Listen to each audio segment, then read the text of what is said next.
My name is Rex45, and you're listening to the Be Forever Cool podcast. This evening, we got Titanium, who's going to be on the show. Very excited to get to know this brother. I've been seeing this stuff on IG and seeing what he's been doing, and it's pretty impressive, and I can't wait to hear more of his story. But before that, I'd like to thank all the folks that are commenting and liking what we're doing and subscribing, as always. And, definitely check out our website, beforevercool.com. We got some cool merch. I'm not rocking it tonight, but we got some cool merch at beforevercool.com that you can go check out. Also, check out our Patreon page as well and become a subscriber.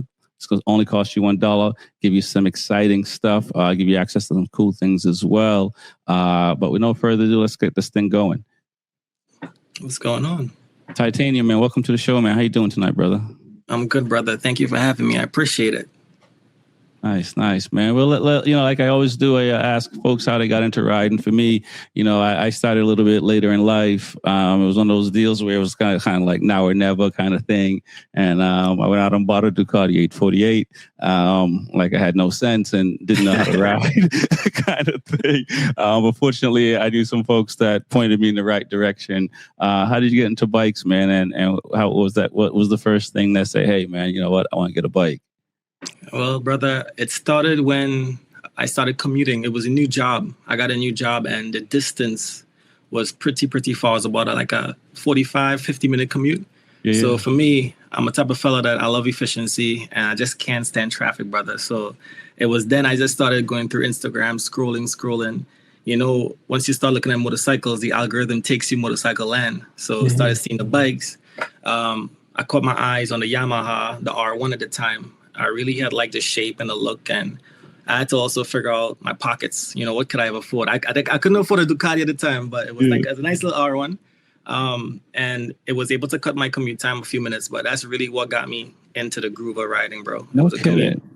Yeah. Was it a thing like, were you a little bit nervous jumping on a bike? Were you like, I got this? Because for me, I was definitely nervous. Oh yeah. I think YouTube University is like what I like to call. I didn't have somebody to train me or to show me really what to do. So I was nervous, bro. The whole clutch and stalling, I was a bit like hesitant on that because being in traffic and stalling a bike, I didn't want people to be blowing their horn behind me and embarrassing me on the road. I'm like, that was my main thing. So I started looking at a bunch of videos on YouTube back and forth every single day. And then once I got the feeling of, you know what, I got this. Once I actually get onto it now, I just need to take it to a parking lot, have some fun. And that was really my process, bro. So from YouTube straight to the bike. Once I got it, it was like, once I started flowing and rolling, it was like nothing. It's like I belonged on a bike, bro. Right. What year was this? This was in 2017. 2017. Okay. Yeah. And so even the thought of like you didn't think like a 600 or anything. I didn't either. Believe it or not, now that I think about it, it was a 600, 2001, but it only lasted about 3 months because I ran out of. Where I live is a lot of highway. Yeah. So as I started commuting more and more, I'm like, this is almost not safe, right? Because when I feel like I need that power to get out or a situation, I didn't feel it. So I was like, you know what? Let me get more CCs just in case I have to use it. That's how it was. So I ended up stepping into 1,000 about 3 months after that. No, for sure. I agree with that. I had a Honda VFR 800, and I know that was the one thing I always wish I had a little bit more on the highway because it's nice so you can snap your fingers and you get where you want. Yep. Nice, exactly. Nice. And so how long was the commuting before did you start to ride with groups? Did you start to find other people or start looking at the track or anything like that?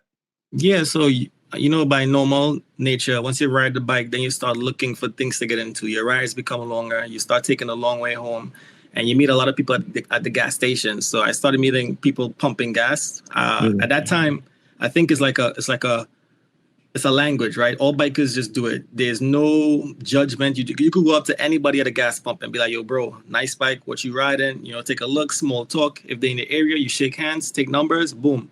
So I started building bit by bit people that I trust. And we end up having like about 3 to 4 of us that happen to just work at the same location. So depending on the days they were in office, we'll link up like 6 a.m, grab an early breakfast, then ride to work.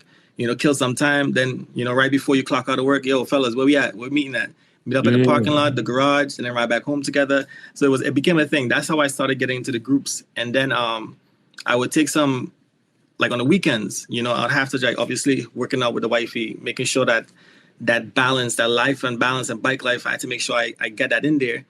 In the beginning, I used to really do too much riding to the point where wifey was like, "Oh, bro, like, what's going on? Like, you always on the street." I'm like, "Yo, I can't help it. Like, it's just something that just pulls me to it." And of course, when you're on the streets, you always have problems, like either somebody getting a flat or something happening. So when I used to tell the wifey, "Hey, babe, the ride was 2 hours, but it took 4. Every single time is something always happens." She's like, "Yo, something always happens." I'm like, "Babe, I can't make it up. It's really something always happens, But as we started riding, we ended up going to a lot of like bike nights and, seeing the culture and seeing the vibe. And it was just an amazing community, bro. It was something so different, different from corporate America, typical corporate, people are just dressed in suits, eating clean. But the bike life is just, everybody's so natural and so giving and it's so warm. So that's what really pulled me into it, the community itself. And what state were you doing this in? Delaware. Okay, nice. And wow. So, I mean, I hear the accent.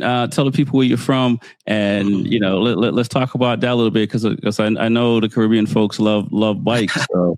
Yeah, bro. Yeah. So I'm from Trinidad and Tobago, and I didn't ride back home officially. Everybody have like a scooter here and there. You'll take a little bit of rides, but in terms of down one, up the rest, it was never that kind of thing until I came to the States. But yeah, from Trinidad, bro. Yeah. No. I listen, man. Same thing in Jamaica. They, the bikes. They've been making songs about them. I think before I was born. Yes. Yep. The Ninja, famous bike in every song. Exactly. You know what I mean? So the community is real, and even like the racing community is something that I didn't even know existed in Jamaica or the other islands. But there are a lot of folks from the States, mostly Caribbean folks or folks close to South America that there's a Caribbean series that you can island hop and race bikes and stuff like that. So it's the tracks are not the same like the US for sure. We make it work. Nice. So now tell me what got you into starting to help folks and get to the track more, because I see that you started getting to the track and stuff like that. Yeah, so bit background. The track life. When I first went to my first track day, it was an eye opener, brother. Because I commuted so much, I ended up joining an organization, a small little social club called True Life Riders, and it's like it's not like an official it's an official bike club, but not like the 1%ers. It's just a subsidiary of it, essentially, right? So. One thing, one of my brothers who used to ride in Florida, he's like, "Yo, when you're riding, make sure you get a group, because something can happen, anything can happen. If your bike breaks down, you need somebody with a truck. Like, find a community like that." So, I ended up joining this organization, and then how they used to ride, it wasn't fun for me because I felt like, I'm not saying that I'm a ripper, but like I like to ride at a certain kind of pace, and these guys, they weren't doing the types of rides that I was interested in. So what I started doing is taking my talents to the track. So when I went to the track and I realized that I thought I was quick on the streets, and then everybody on the track is significantly faster than me, I'm like, yo, it was such a humbling experience. And two, it made me excited to know that it's a forever ending situation where you can never be too good enough. Like, there's always somebody better than you. So it's like a learning process over and over. And I'm very, I'm attracted to stuff like that. I'm a learner like that. So I went to NGMP for the first time, and that was an experience. Right off the track, when I went back home to ride with the same club, bro, I became so much more better. Just one track day did that to me. I'm like, yo, it was the confidence that I had on swinging the bike to the left to right. I'm dragging knees, damn near dragging elbows. I'm like, yo, this is getting insane. So I started becoming more of an inspiration for my team, my social club. But a big problem was cost, right? Not everybody's financial situation is the same. So not every member was able to make it to the track. So these track tickets were like about $250 plus transportation, plus the you have to wear leathers. It gets really expensive very fast if you don't have the setup. So I started kind of like separating myself, not on purpose, it's just because I started getting really involved in track life. Right. But in 2019, as me and my wifey, we were heading to a wedding, good vibes. One of my African brothers, he just got married, and it was the day after. I rode my motorcycle up into New Jersey, and then coming back home, this lady wasn't paying attention, bro. And as I was coming down, not too far from like exit 6-7 going down south, she merged into my lane, and I was riding the R1 at that time, and it ended up taking my front tire straight off the bike, bro. So mind you, my wife is driving right behind me, cool and calm. You know, it's a regular day. We just had a beautiful time at the wedding. The temperatures was perfect. The sky was blue. Everything was amazing. It was a bit hot. And as I think about it now, wifey was like, yo, you sure you want to wear that jacket to go home, bro? Like, you could just take it off. I'm like, most I'm going to do is zip it down, but I got to wear it. I was wearing, the day before, I ended up buying a full leather jacket and a full leather pants just because a buddy of mine ended up crashing and dying like 2 weeks before. So I was like, you know what, bro? That's my sign to really get groovy and protect myself. Right. So the car hits me, lose the front tire. I got the death wobble, but it wasn't a wobble that you can save. It was aggressive. It was like a 1, 2, 3, then bang, bang, bang, and then the fork just hit the floor. So as it hit the floor, the gap between my crutch and the tank, immediately that just shut. Is like getting us like a punch to get. Forgive me for my words, but like to your nuts, right? Like you can't control it. It takes your breath away. So then, in the midst of that flip, as I'm about to somersault, I end up saying to myself, yo, if I survive this, I'm going to want to be able to at least talk, right? So I end up clenching my teeth. I don't want to bite my tongue in case, right? So I end up clenching my teeth, and then I flipped over. Ooh, can you see me? My computer just cut off. Yeah, I can see you. Okay. Yeah. As soon as I flipped over, my head hit the floor the first thing, and then, bro, that's when I broke my neck. And I could tell something happened bad because it was just a shock straight down to my spine. So as I flipped and I fell, I don't know if you ever went down before, but it's hard to get control of your body when you're moving. So I'm trying to gain control, but like scraping the floors, like trying to catch it down. My body just started somersault. Right. And then as I'm falling, I see the guardrails to my left. I'm like, I'm coming in hot. Now keep in mind, this happened very, very quickly. Right. In the midst of it, it seems very slow. You know, you can act, but you can't react fast enough. My body got tossed into the guardrails, bro. Immediately, that hit the whole side of my body. I ended up losing my spleen right there. My kidneys and some other organs got ruptured right there. It took one leg smooth off, the other foot hanging on nerves. The entire experience, bro, it was nuts. I would say 10 out of 10 pain experience, bro. Like, I've never been obviously in a situation like that. And as I'm laying on the floor, I'm standing in the sky, and it's like, whoa, like, what just happened, bro? Like, this cannot be what just happened. Like, there's no way I just went down. Not me. Like, I'm one of the most seasoned riders in my group, you know? Like, how do I make sense of this? This is like, I've never made such a mistake in my life. Like, this is crazy. And then I see my wife come hovering over me, but I could see the veins in her eyes and like the trauma in her face. And I'm like, yo, babe, pick me up. And she was like crying hysterically. I can't. I'm like, what do you mean I can't? She's like, I can't. I'm like, what the hell? So I'm trying to move, bro. Nothing is working. Nothing is working. Like, your brain, bro, is a sense of, I felt like at that time, maybe I was paralyzed, right? So I'm trying to move my arm, you move my leg. But then I started feeling my breath leaving my body, like bit by bit. I'm like, I knew, bro, I was dying. 100% I was dying. I'm like, yo, why is this happening so quickly? Like, what the, I just had the best night of my life with my wife at a wedding. Like, things is good. And, you know, I have my 5-year-old son at home. I'm about to go meet him. I had the sitter taking care of him. Like, it's the start of the week. I just came back from India from my job. Like, bro, everything was perfect. My life was getting to the point where, typical, you come from a different country, you come to the United States to create a dream, you work hard. I did everything, bro. I had everything. And then there it is. I'm losing my breath. And I'm like, all right, well, seeing that I'm about to die, I started thinking about a few things, not a lot. One of the main things I was thinking about was work, like what I had to do the next week, how I wasn't going to be able to complete it. And then I thought about, damn, my son would never see me again. Like, that broke me. That really, really broke me. Wow. And then I thought about the idea of my wife sticking around to take care of my son. Like, what would that look like? I know she wasn't ready for this. She wasn't prepared for this. We didn't prepare for this. So as my last breath was leaving my body, I said, you know what? I'm going to save it for whoever has to get some information from me. So I went in and out, in and out. Before you know it, I know I had to pass off a bit. I look to my right, I see a helicopter. When I saw the helicopter, I'm like, holy shit, I am not going home. This is not like a broken arm or broken leg. Like, I'm Right. wow, a chop is here. Cool. And Yeah, no, that was nuts. Yeah, I mean, for me, like, I'm fortunate because I only lost my spleen, but I know about the breath and losing it in and out. And I mean, I'm sitting here like, man, yeah, you thought I didn't think. I was just in shock. Yeah. You know, and for me, like, you know, I only remember, like, you know, I mean, I had a fractured hand, but I just sat down and then kind of woke up in the hospital. I don't remember the ambulance ride at all. And only enough just to give, you know, contact information. And then I was, you know, in surgery. So, wow. And so what was that like, the helicopter ride? And, you know, at some point they must have had to sedate you.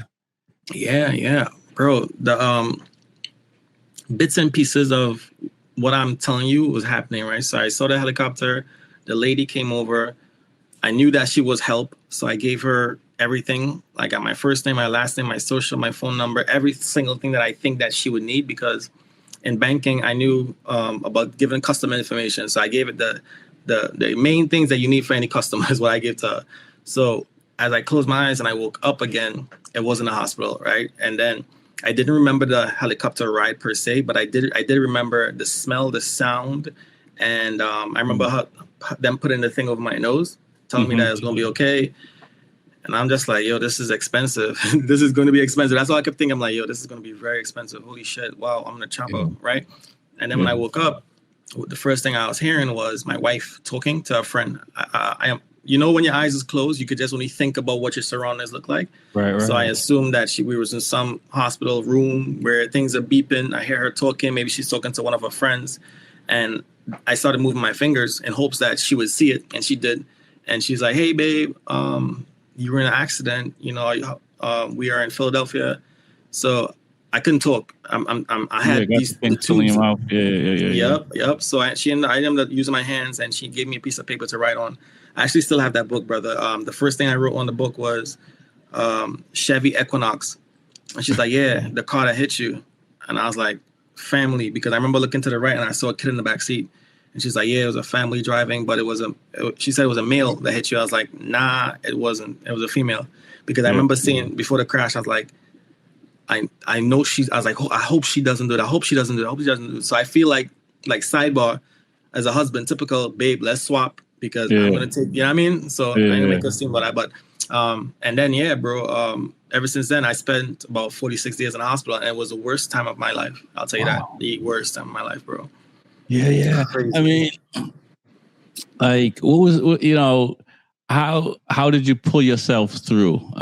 Because, you know, for me, and it kind of, I mean, I don't know if I was around racing long enough where you just know it's something you have to do, kind of thing. I didn't know how I was going to do it, but like, you know, for me, it was more like, I can't wait to go racing. It was in the back of my head and so forth. Like, you know, and for me, that was, I wouldn't say the worst time of my life, but it's up there. And so like, you know, what was it for you to like, you know, to say, all right, you know, 46 days in the hospital, here's my situation. And by the way, you know, let's talk about your injuries and stuff like that, because, you know, as I've seen on your site and you talk about and stuff like that, like, you know, let's tell folks your injuries and, you know, and how you were processing that at the time. For sure. So I broke my neck, my back, I lost my spleen, I lost both my feet, shattered all my teeth. Yeah, it was crazy. I have like these rods in my back that's fused, and then they end up utilizing the left foot to rebuild the right foot for me. So yes, I have a right foot, but it functions like a prosthetic leg. But it feels worse than a prosthetic. Like it's like every step I take, I hold my breath. After a while, you get used to these things, these injuries. It's like wearing a cast for a long time. It's uncomfortable. It's annoying. You never forget it. But you just get used to being very uncomfortable, bro. Like, you know, One And night, then, huh?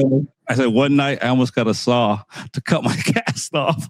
It was like, I don't know. I must have found my Jedi moment because I had to put myself in Yeah. a place to just, and it makes you a different human being. But sorry to cut you off.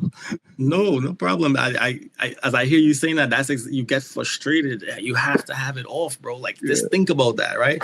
And think about me telling you now, you would never take that off for the rest of your life. It's mind blowing. Yeah. So, and that's just what it was. The experience was mind blowing. Looking down, see my foot in a cage, and then looking to the left and not seeing a foot, and then thinking, bro, I was 29 at the time, and I was very active. Like I still play soccer, like hardcore in adult leagues. Like, so all I kept thinking about, like, yo, bro, my dream of soccer is one, done. Number two, as every man usually does, we think of playing with our kids and growing up and putting them, like you always want to run and do things with your child. And then when that dream disappears, it's like, it feels unfair. You start questioning, like, why you? And then it's like, what next? Like, what do I do next? So in that moment, every single day, it's not like I could relax and then think about what I got to do until discharge date. Like, every day was hard, bro. Remember, my entire insides got gutted, so I couldn't use a bathroom. I was vomiting every day, like I was being fed through tubes. It was chaos, bro. And to think that the human body could deal with so many different things and still heal, I didn't think I was gonna survive, bro. I didn't think, like, the only thing, like, thank God for doctors, bro. But the only thing that could have saved me was prayers, bro. Like, people were praying a lot. And then it came to a point where I'm like, is that even working, bro? Like, I don't even know what's working. Like, I tried praying. Nothing was working. My mind it just kept going and going. And all I had to do was just try my best to be patient and hope the next day will be better. And it didn't. Every day got worse and worse. And it's like, yo, but I was blessed to have my wife stay every single day with me, bro. Else I probably would have tried to kill myself in there. I don't know how I'd have done it, but it wasn't worth living, bro. Like, I didn't feel like it was worth living in there. So because I had my wife there, and because I knew that she was taken care of, she was still trying to go visit our son. Luckily my wife is in a sorority, I'm in a fraternity, so our community really came together at that point to hold us down. And I'm so grateful for that. Even my job, like, all the members, and I, like, my community, bro, they looked out, and I was helpless. And I'm the type of person that I never ask for help. Typical, like any man, you want to do your thing, pride aside, you try to stay strong. But in that moment, like, we had to ask for help, because what would we have done? Like, when your back is against the wall, these are some of the things that you have to consider. You have to put aside all these things. So for me, I plotted on what I would do when I got out. Yes, I thought about riding, but at the same time, I'm like, how the hell am I going to even ride without a foot? Like, that's dangerous, bro. Like, right. How do somebody going to switch gears? Like, the thought of it just made me sick. I'm like, I don't know how I'm going to do this, bro, but whatever. So, and then I made a promise to my wife that I'll never ride again. And in that, I was okay with that. I was content with that thought too, until, discharge day. And now, as we're driving home, I'm having these what you call anxiety situations where I'm like, yo, I'm in a car, like, cars are passing mad close. I haven't seen cars for so long, so the whole world was new to me. I'm like, yo, what is going on? Like, the brain just resets completely, and then I started feeling sad again. Like, I'm like, yo, I want to ride again. So it was nuts. I knew that I had to record everything that I was doing, and I figured, well, now I just got to share stories. Now I just got to record and show people how I do things, because everybody looked up to me. So I'm going to show you guys what it's like to live like this. And as I started building videos and sharing my story, one video went stupid viral. It was like 10 million views. And I'm like, 10 million people is what I'm thinking, looked at my body, I'm like, this is getting too much for me. Like, everybody's in my business. But at the same time, I'm like, from all those videos, like 2% of that was survivors like myself saying, hey, bro, like, you came back, like, I didn't think I could come back. I'm in a situation right now. So the power of social media, it worked like a web. And I started think of Batman, when Batman puts a symbol out there and everybody sees that sign of hope. It was almost as if my story was hope. And as I tell my wife all the time, hope is a currency. You give a broke man hope, he would think that he can become rich, right? So in that situation, if I'm showing people that, the get back is possible. No matter how hard you push and how hard you try, there is some type of light in there. You just got to go for it. And that's when I figured that out and I locked in on that purpose. I was like, well, that's game. So Right. that's where we are today. You ask, how do I help people? Like, it started from social media, and then from there, I had to figure out, how can I physically do it now? Yes, I can show you a video, I can show you how to, but not everybody has those resources. So how do I Right. give you a bike? How do I put you back on a bike?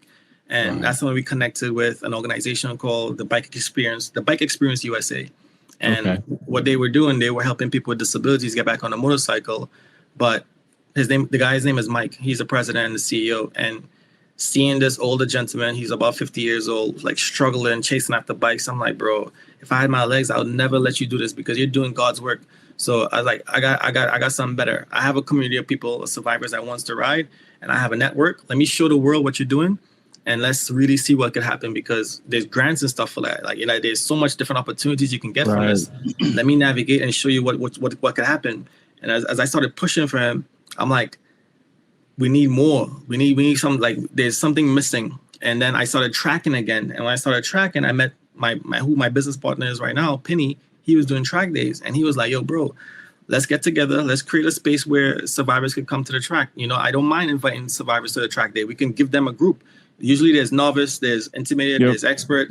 Let's create one for yourself, bro. Bring your team, bring your squad. I'm like, yo, say less. So Yeah. ever since then, yeah. And I've been at the track where there's folks that their legs are not working and they're out there racing, not even just doing track days. And we somebody holds them up at the grid and get them squared away, get them or if they can lean up on the wall and move from there, whatever works, and get out and race. And it's it's amazing to see because I don't know how many years ago, but there was a time where folks, if had issues and limbs missing and so forth, really weren't doing anything. Whether they, if they were deaf or couldn't see or whatever the case may be, they didn't have the opportunities that we're seeing today. Where I think if you have the will, you can probably smile one day again. You know what I'm saying? And so let's talk about your rehab though. When you got out, did you already started rehabbing while you were still in the hospital, or did you kind of have to heal up before you could rehab? And like how long did it take for you to kind of feel, for lack of a better word, more independent? I feel you. That's a great question. Because I stayed in the hospital so long, I had to do the rehab in there. So there's a part of the process where you have to like do molding for the prosthetic leg. So because of that, and luckily for me, there was a prosthetic company within the hospital. I'm like, oh God, thank you, because I didn't even know where do you go to get a prosthetic leg. There's so many things that I had no answers to, bro. And again, because I know that somebody else is going to want that, that's why I've created an avenue so that if you ever, for example, if you was to go down and something happened to you, you would join my organization and I'll have every single thing in a booklet right here for you. You would never have to think. I'm going to take years off your plate. It's going to take you damn near 5 to 6 years to find the things that worked for me. Instead, I give it to you in the same session, right? So what it was is that I started getting stronger in the hospital, but when you lose so much of your body, it does take time. So it took me about 6 months to get back on the motorcycle. Now, maybe 7. Now that's aggressively fast, I must say, but that's because I used the bike as my incentive. Now, remember, I told you I promised my wife that I wouldn't ride again. I'm gonna ask about that. How you get out of that clause? Right. So with that, and we're past that now. But I literally went behind her back and I bought a bike. But it was because a night where I heard her saying, she was like, hey, Father's Day is coming and I'm thinking about it. I'm like, what you think about? She's like, yo, maybe we can go look for a motorcycle. Bro, that's all I needed to hear. That's all I needed to hear. So for me now, I already started Facebook Marketplace looking for bikes, I'm like, oh, so I started going crazy. So that, when I started thinking about it, that alone made me feel happy, because until then I was very depressed, bro. Like nothing I didn't want to do much, like I didn't want to. My son was just getting to soccer. It's a constant reminder of the things that I couldn't do is what I was facing. I'm like, yo, I just got to do something that's for me. Like, but I still don't know if I can ride again. So fast forward, I I purchased a BMW S1000RR 2015. I said to myself, if I'm going to jump on a bike, I'm going to jump on a bike that has the computers, that has the support, but more importantly, that people are going to question. Guy with no legs on a BMW? Hell no, that don't even make no sense.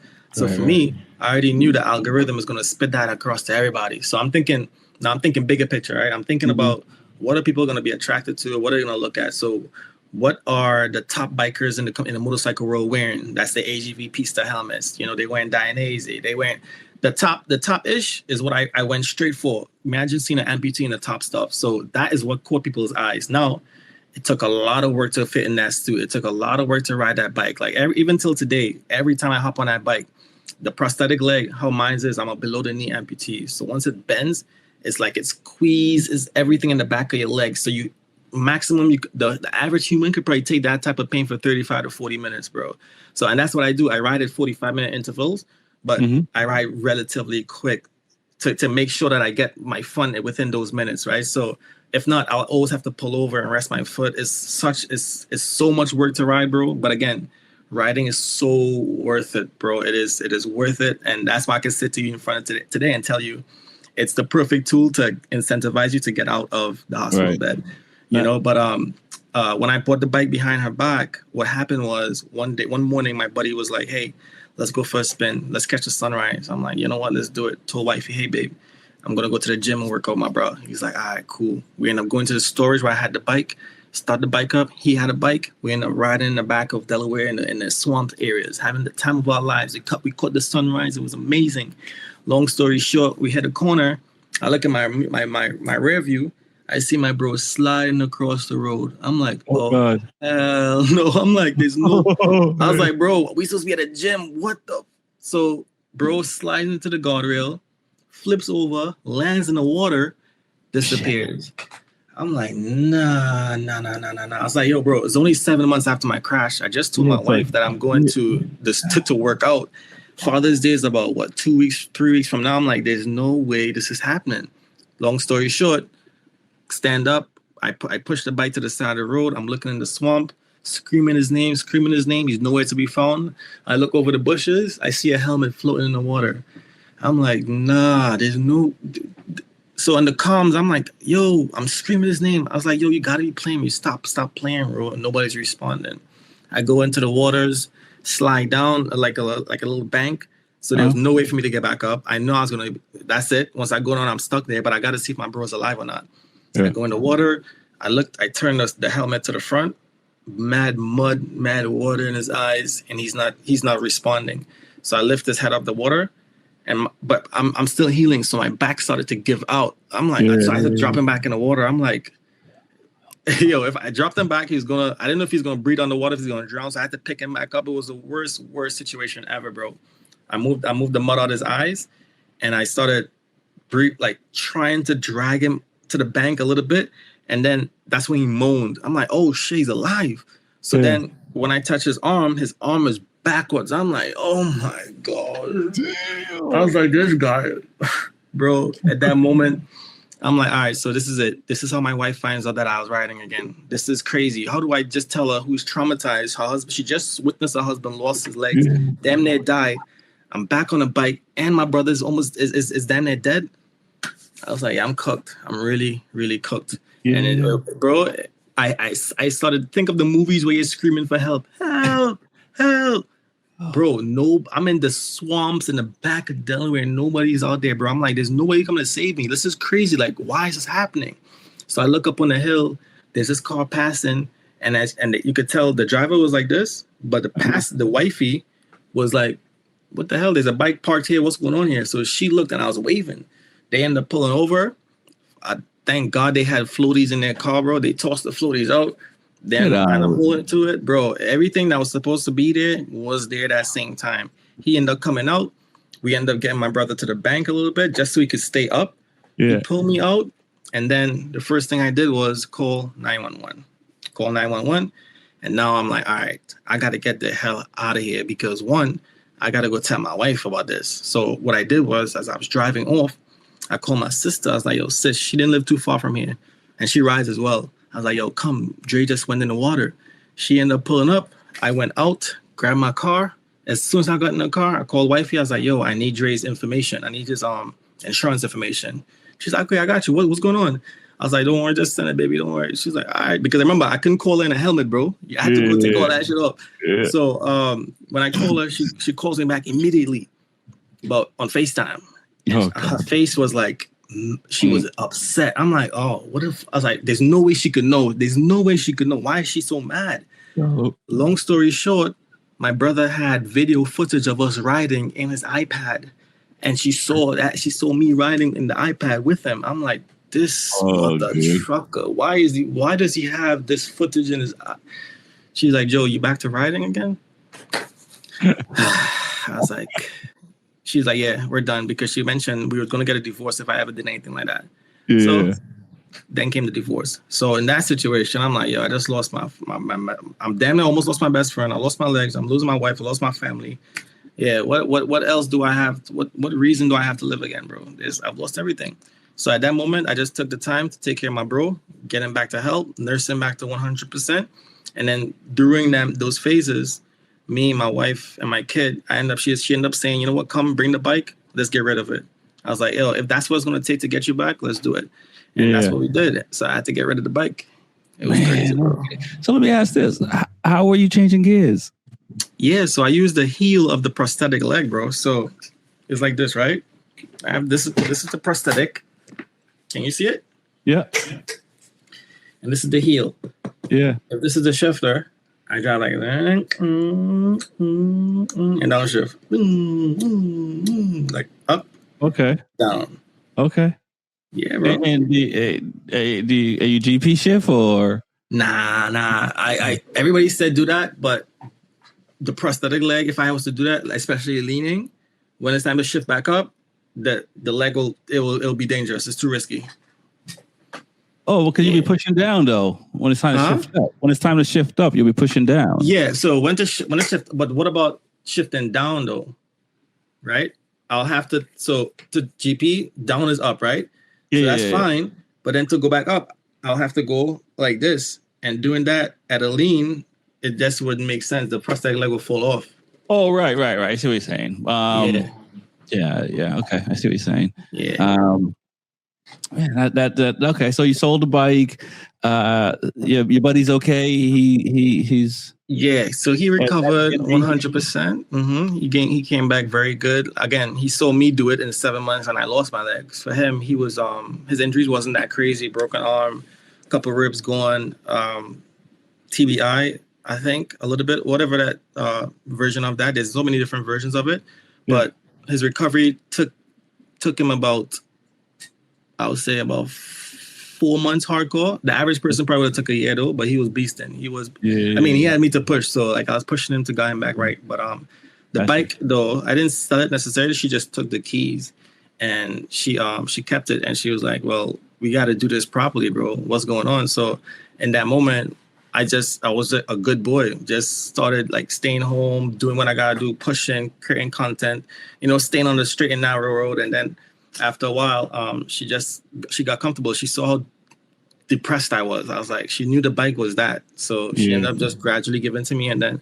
I took my time. I did everything right. When I strictly was stuck to the track. I didn't go back on the street. And that's how this whole thing came about. Started riding the track, met my partner, and we created the Ride Again Foundation, where we're now helping people with disabilities get back on the motorcycle. Got you. And so let me ask about the folks, the different folks, as far as their injuries and stuff like that, and how they're able to ride, and also I assume you have been talking to manufacturers that can fabricate parts and stuff like that for bikes to make it more comfortable, more accessible, or user friendly and stuff like that. So kind of talk a little bit about that, because for me, I have no clue whatsoever. But I know that I see videos and I see clips. I see that you can make shift all type of things these days. We got 3D printers and stuff like that. So what is that like for you guys and the research, and what have you been able to do as far as getting parts manufactured to help folks get back on a bike? There's something called Pingle electrical shifter. right? And there's many different versions of shifting where you get to skip pass or bypass utilizing your foot. You can use your fingers to shift. So that was a main component. I started reaching out to those companies and saying, at least trying to get sponsorships at first, especially seeing that I had a nice little following and I was deeply involved in the community. Not everybody bit at that, especially the companies that had high value products. So I had to bite the bullet on a lot of these things. So what I did was I purchased the shifter, started doing a lot of videos on how to shift with your fingers. And then, like I said, I met the Bike Experience USA and they were doing exactly that. They had like about 6 to 7 motorcycles, Aprilia Manors, 650s, and it's a relatively very comfortable sitting straight up kind of bike. And then it's other than that, like think of you if you lost your limbs or you are paralyzed down, all you need to do is just really stay straight on the bike. So there's different components where you can lock your foot in. You can put like a magnet on the bottom of the boot and to the bike, so that clips in. Yep. Yeah. You can also bungee tie it. That's like the least safest. Then think of the road motorcycle, the road bicycles where you can put your foot in the clip.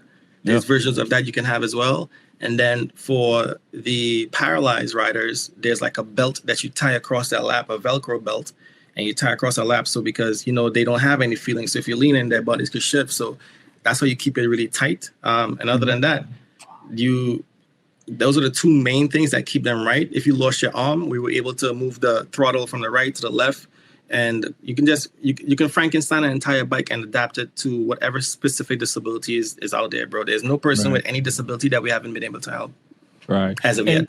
Now, what about as far as like, trike setups or, I just saw clips of the Isle of Man movie that they're trying to make where they got essentially, oh my God, what's the word that you put on with kids, right? Training wheels, right? But they're not training wheels, they're more like balance wheels because yes, Channing Tatum knows how to ride a motorcycle.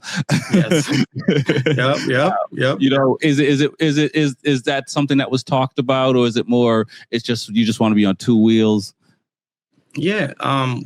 Every rider is different. For me, that was a first go-to when I lost my legs. It's like, all right, so how do I get back to the bike life as fast as I can? The answer would be either a slingshot or a Can-Am, right? Mm-hmm. Now, that obviously doesn't give the same feel as two wheels, brother. And you know that for a fact. And yes, you get to feel the wind, but it's never the same. So for me, as long as I was able to get and feel that, I knew there'll be other riders that wants to feel that. So it's funny you mentioned that there's a lot of survivors that did exactly that. Their journey was to get back to the bike life as fast as possible. And I'm talking male and female.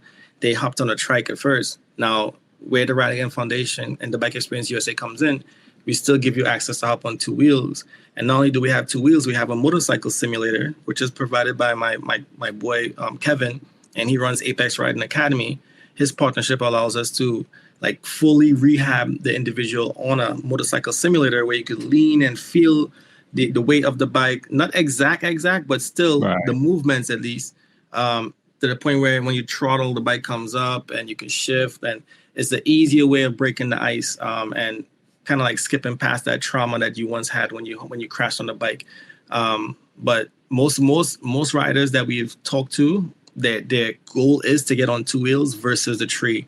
But the landing gear, we do have a company within our business that makes them. However, it's very expensive, right? So we're talking about anywhere between $7,000 to $13,000 just to get the entire thing set up. It's a process. And we're trying to get companies, like the bigger companies, to see that we know what we're doing and we know how to do it so that they could fully invest in us so we can actually make that something. Because you mentioned something. There's racers with disabilities that you see them at the paddock where somebody's holding them right at the line and then they taken off. And believe it or not, yes, that could almost like be a red flag. But a lot of our racers start from the back and finish in the top three and even come first, which it just shows like that's the beauty of riding. It doesn't matter what you got going on, as long as you got the skill and the bike, you make the bike do what it's supposed to do. You can always make it make sense. So eventually one day we will get everything approved and we'll be making these landing gears efficient for all riders. But that's the last step of our process. We need to have the income to do it. It's very expensive. It's just really expensive. Right. And how has, you mentioned that you have a really, big community already, but like what has the motorcycle community been like for you and the reach and stuff like that? Cuz for me, before I got into biking, I say this all the time on the show, like, I didn't understand what that, like, if when people talk about the motorcycle community and the love and all that, for me, I had no idea, but after going through it and seeing it, and experiencing it, it still blows my mind today. So what has that community been like for you?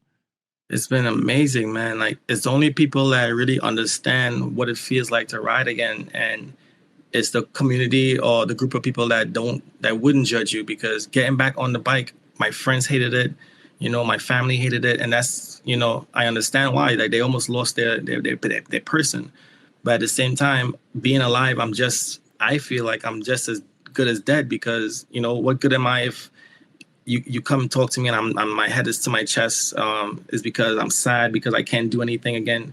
The bike makes me feel alive, and it makes everybody, every other disabled rider, it makes them feel the same exact way.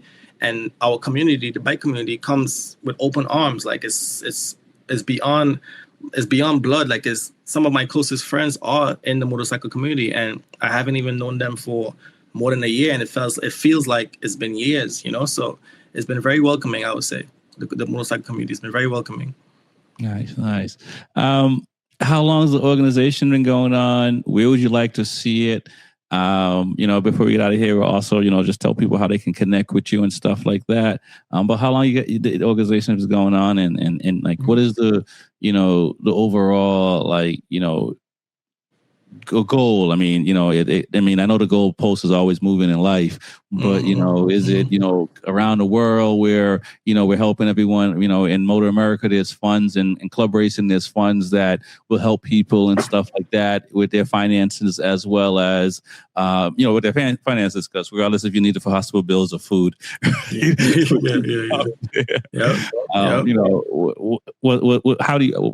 do you see it playing out? So, how I feel like it's gonna play out, because as long as I'm alive, it will play out like this. Is that, think of the Ride Again Foundation as your insurance, right? God forbid something happens to you, we're gonna be the company, one of the only companies in the world that's gonna be able to advocate for you to get back on a motorcycle. And what we do for you, let's just say something was happened to you, you would never ever have to pay for a track day for the rest of your life. You would never have to worry about any of the finances or the financial strains that come from riding a bike. If you come to my event, right, we give you your bike, we give you your helmet, your gloves, every single thing you need to ride again, we supply you with it. Life beyond the bike, that's the big problem, right? A lot of people just know that, okay, you're back on the bike, good job. But once you're off the bike, what's going on with you? A lot of the times you might lose your job if you lost your legs. You might lose your wife. What do you do in these situations? So we've created, or we are trying to create a system where we can technically sponsor individuals for a time frame till you get back on your feet. So think of it like a GoFundMe. When you go down, you create a GoFundMe to support you. We are essentially that. We partner with a company called Zeffy, and Zeffy allows us to give you, for example, a link, a donation link, and you start raising funds. And as you raise funds, let's say you're trying to get back on a bike, you're trying to purchase a motorcycle, you're trying to purchase a prosthetic leg, you're trying to purchase a prosthetic arm. Like, an arm alone has cost $300,000. It's hard for any individual to get that. In addition, insurance makes it very difficult for you to get approved to get these legs and arms. So what we're trying to do is utilize our network so that we can get our communities to support it, so that we can support each rider just in case it goes down. So this is why we ask folks to donate as much as they can, whenever they can, because you never know when it's going to be your turn or it's going to be somebody close to you that goes down. And eventually, we're going to be able to support those that even lose their loved ones. There's a lot of people that survive, that wish they were dead, and then there are those that don't make it, right? So how do you support these families that don't make it? Not to say that we can take care for them for the rest of the life, but we can give you a step up. Eventually, we'll get there, right? So by getting all these funds from these grants and stuff, we'll be able to create a pool of funds to support. Let's say Steve lost his brother in a crash, and is able to, and can't afford the funeral. You would then apply for a sponsorship. We then potentially give you a certain type of amount depending on the budget to help with your funeral, to help with your prosthetic leg, to help with your arm. It's a lot that goes into it. And because of our community, we have over we have access to over 10 million accounts, right? And that's because we have an ambassador program where we utilize, for example, I myself, I have a collective of across my platforms about 600,000 followers, but I meet another survivor who has 1 million and another survivor who has 1 million and then another survivor has 10 million. Together, when we collaborate, now I have access to all of these accounts. Right. And that's kind of how like we piece it and we start sharing everybody's story. So through my ambassador program, I don't tell you how to post, when to post. It's more of a whatever you feel like doing, as long as you are okay with sharing our stories within your platform, and we will also give you access to our network to share your story. So it's a crazy web of madness, but at the same time, we are the hub for bike life. Like everybody is about the Moto America, the Moto GP, but we are the graveyard. Like we are the ones that, for you, if you get injured again, how are you going to get back on the bike? There's no company in the world that does it, and we are here to do it. So if you would like to support us, again, the Radigan Foundation on Instagram, on YouTube, on TikTok, and the Bike Experience USA on Instagram, on Instagram, TikTok, YouTube as well. And the Radigan Foundation.org is our website. Once you go on there, you get all the information you need. You see how to donate over there as well. And yeah, bro. It's a movement, and it's forever. Right. It's just started. We are only 3 years old, right? And the Bike Experience USA, they've been doing it for about almost a decade. But the foundation itself, like that's the hub, like the Bike Experience USA gets you trained up, but we put you back on the bike, and then we take care of you beyond that. Right. Now, let me ask about insurance. And I mean, I was fortunate to only remove some parts for me, and I didn't have to get anything before, when I got out of the hospital. And my bill was over $100 for that. Yeah. What's the pushback? Like, what are some of the pushbacks when it's time to ask for coverage for prosthetics and such things? That's a good question, brother. And till today, we fight it. We wonder why. For example, for me, I'm due for a new leg, and my deductible. Everybody's deductible is different, but for me, I have relatively decent insurance, and it's causing me $7,000 just to get a leg, right? And sometimes when you apply for what you call SSI, I believe, a lot of those times, because these products are so expensive, you get the runaround. Like nobody really wants to fund and spend so much money on prosthetics because it's so expensive. So I feel like it's an expense thing, perhaps. I don't know. I don't have the answers, but that's a lot of the times we get denied because of just pretty much the pricing or maybe your social status. There's no exact answer as to why we constantly get denied. It's very difficult. And even in the prosthetic world, there's so many different grades. What they try to do is, if they ask you questions like, what was your lifestyle before the leg? If you were just somebody who just sat at a desk, you probably fit in the range of maybe a $3,000 to $7,000 leg. But if you were somebody who was super duper active, you would have to prove how active you were. And how can you prove when you don't have any legs? It's like a weird situation that they do. But they try their best to gauge it, and they grade you based off of a lifestyle before, and then what you can do currently with your body. So I'm not sure why the kickback is what it is, brother, and that's kind of like why we do what we do, because if the insurance is not going to really give it, then we need to find a way of how to help out people walk. Right. And not even ride. We're just trying to get people to walk and right. have a normal life or something like that. Right. And have you guys? Or I'm thinking as you're talking. I think of other folks that I remember folks once upon a time used to go to Canada for LASIK, and you hear people go to Mexico for certain things. Have you looked outside of the U.S.? And is it just as, for lack of a better word, competitive as far as the cost, or is it? Yeah. What's the rest of the world like for you in your world? Yeah, so from my understanding, it's even worse, bro. I have people that would send me pictures of their prosthetic leg, and it's like they're walking on wood, broken, chipped wood, and it's damn near impossible for them to get any approval because of the cost of the leg. So it's really bad, and I just don't know why it's like that, brother. I really don't, but it's worse in other countries. Honestly, it is. That's actually. I would have thought, like, you hear a lot of other good things coming out of, the rest of the world Right. on products and stuff like that. You would have think, maybe it's just something just not on the forefront. But even Right. like just reaching out to other folks, like influencers and stuff like that, outside of the country as well. Is it? Again, I mean, you're saying as far as the prosthetics themselves are pretty worse, but as far as life. Yeah, I think it's not. So it's not that the prosthetic itself is just access to get it is what's difficult. Yep. And the companies that it's like think of the companies that it's only about 2 or 3 companies that really do it.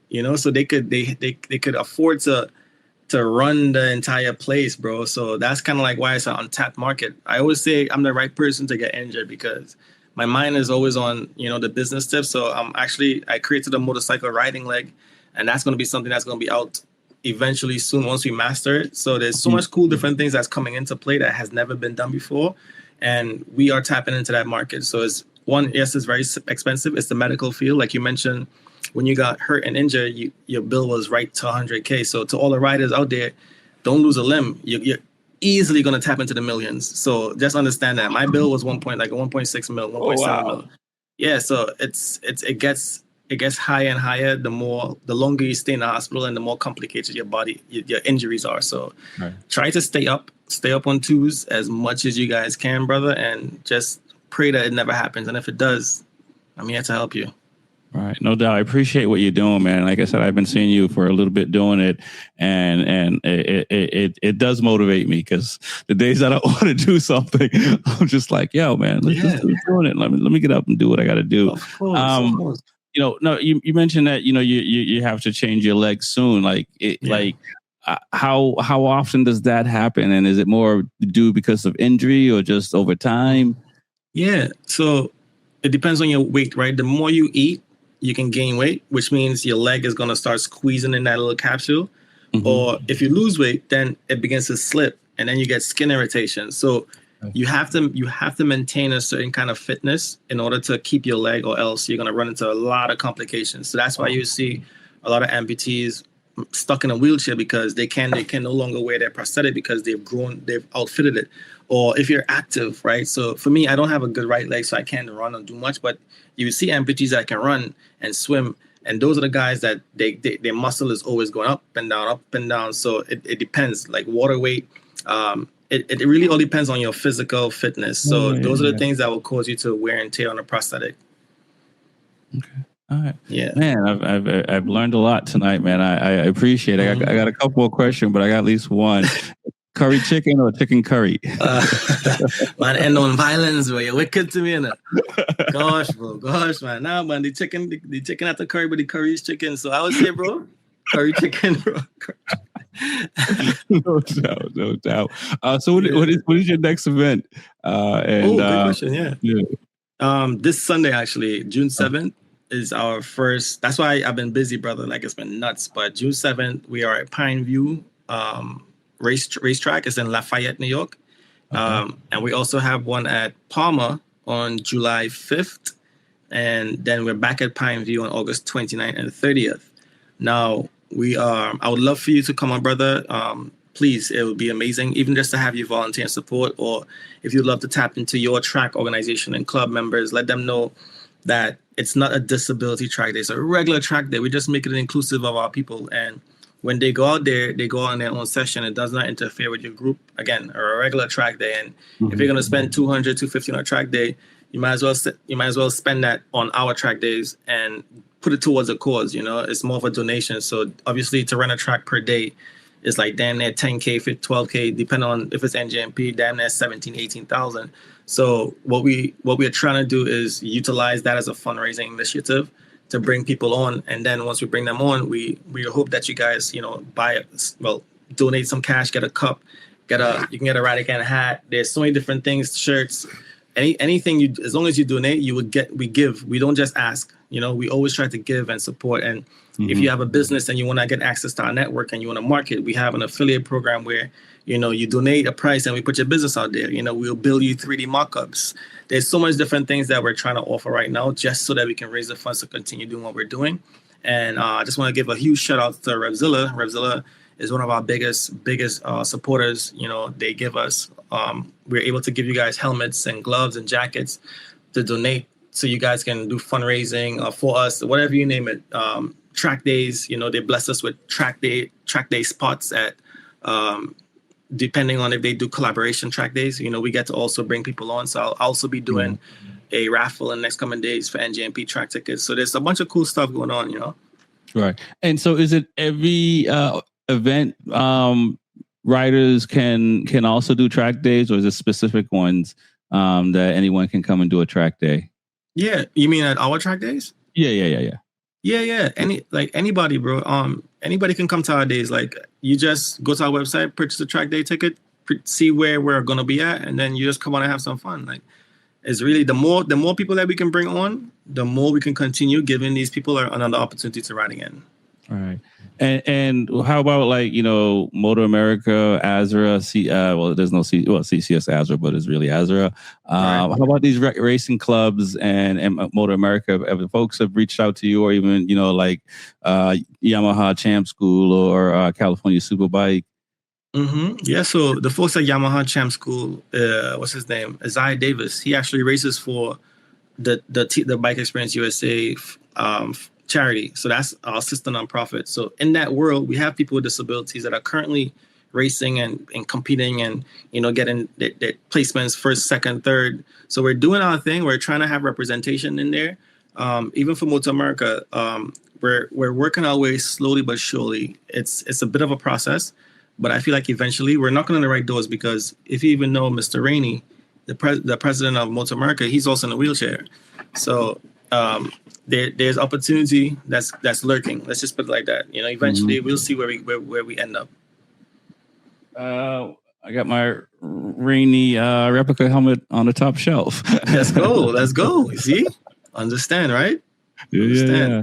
No doubt. That's amazing. Looking forward to catching up with you in person. I'm definitely going to try to come to one of the events. I don't know if you're going to be at Jersey at the end of the year for Motor America. I will. But I'm definitely going to be there for that in worst case. But my schedule is crazy, but I'm definitely going to try to come out because I like what you guys are doing, and I want to definitely support it, because it's important. You know what I'm saying? Yes. It's important for people to feel that, you know, they still can do something. You know what I'm saying? Because it's you know I don't have to tell you about trauma. So you understand. You know, it's definitely, some people get it, and it's hard for them to shake it. You know, and go years. I have friends that have gone years and can't get past what's happened to them and stuff like that. Right. So to have a place where you can show up, and even, you know how it is, because you know you're just going to show up at first and kind of, you know, kick rocks a little bit and kind of feel it out. You know what I mean? And that's how the universe works when you're trying to get back to a place or find a new place to to dream again. You know what I'm saying? So I really appreciate you coming on tonight, Titanium, for real. Appreciate that. I appreciate you, brother. And thank you for having me and blessing me with the opportunity to talk to your network. You know, I just hope that these riders out here, bro, I just hope nothing ever happens. And as I mentioned earlier, if it does, you have somebody to come on to support you 1 zillion%. You know, like, I'm not stopping. Even if I pass on, this movement, it will continue. So we're here for a long time.